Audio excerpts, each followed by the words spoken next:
আপনি কি নতুন নতুন বাংলাদেশি বংশোদ্ভূত ফুটবলার সম্পর্কে জানতে চান? হ্যাঁ, তাহলে আপনি একদম ঠিক জায়গায় এসেছেন।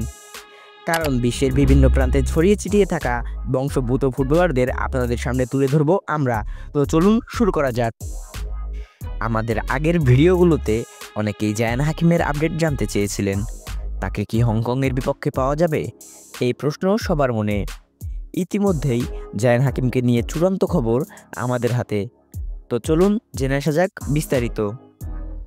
অনেক দিন ধরেই স্ট্রাইকার সংকটে ভুগছে বাংলাদেশ দল, আর তাই জয়ের কাছে গিয়েও অনেক সময় ম্যাচ জিততে পারছে না বাংলাদেশ। শূন্যতা পূরণে একজন অরিজিন হাই প্রোফাইল স্ট্রাইকার খুঁজছিল হাবিয়ার কাবরেরা। অবশেষে সেই কাঙ্ক্ষিত স্ট্রাইকার খুঁজে পান বাংলাদেশ কোচ, আর তিনিই হলেন জায়ান হাকিম। কিন্তু দুঃখের বিষয় হচ্ছে হংকংয়ের বিপক্ষে পাওয়া যাবে না এই ভয়ঙ্কর স্ট্রাইকারকে। বাফুফে ইতিমধ্যেই জানিয়ে দিয়েছে হংকংয়ের বিপক্ষে হোম এবং অ্যাওয়ে ম্যাচে জায়ান হাকিমকে পাচ্ছে না বাংলাদেশ।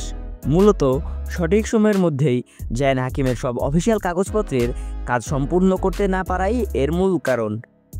তবে বাংলাদেশ ফুটবল ফেডারেশন থেকে আশ্বস্ত করা হয়েছে যে অক্টোবরের মধ্যেই তার সমস্ত পেপার ওয়ার্কের কাজ শেষ করা হবে।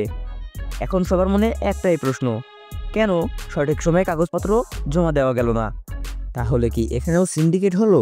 সাধারণত একটি পাসপোর্ট করতে এতদিন সময় লাগার কথা না, তার উপর সেটা যদি হয় একজন তারকা ফুটবলারের, তবে কেন এত দেরি হবে? তবে কি বাফুফে গুরুত্ব দিয়ে কাজটা করেনি?